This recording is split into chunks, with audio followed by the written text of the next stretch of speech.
Actualité.cd, l'actualité de la RDC en continu et en direct. Bon, je crois que justement demain, la réunion de demain visera à évaluer l'application du processus de Luanda.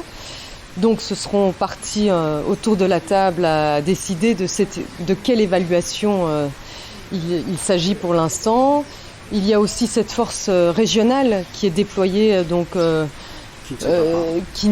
voilà, et j'entends de la part du président Tshisekedi qu'il y a une volonté que cette force devienne défensive, offensive, non seulement défensive mais aussi offensive. Et donc voilà, je pense que c'est le discours qui va être porté demain.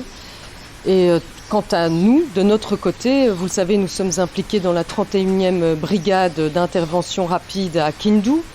Et donc la demande que nous avons faite au niveau de l'Union européenne, c'est de dégager un budget supplémentaire de 20 millions des facilités européennes de la paix pour renforcer la professionnalisation, l'entraînement de cette brigade d'intervention rapide.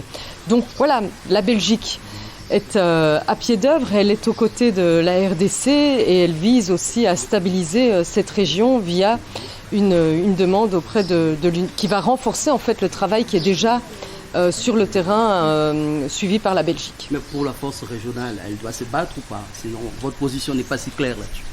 Ce n'est pas à moi, je pense, à dire ce que doit faire la force régionale. Elle est sous commandement kényan.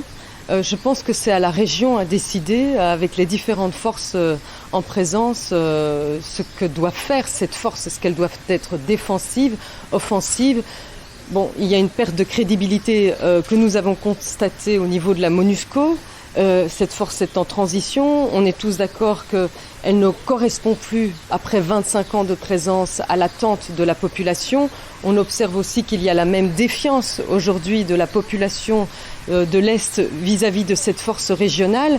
C'est un peu aux partis à dire maintenant ce qu'ils sont prêts à faire et à comment ils vont répondre à cette volonté de paix aussi qui est nourrie en premier lieu par la population qui souffre depuis trop longtemps.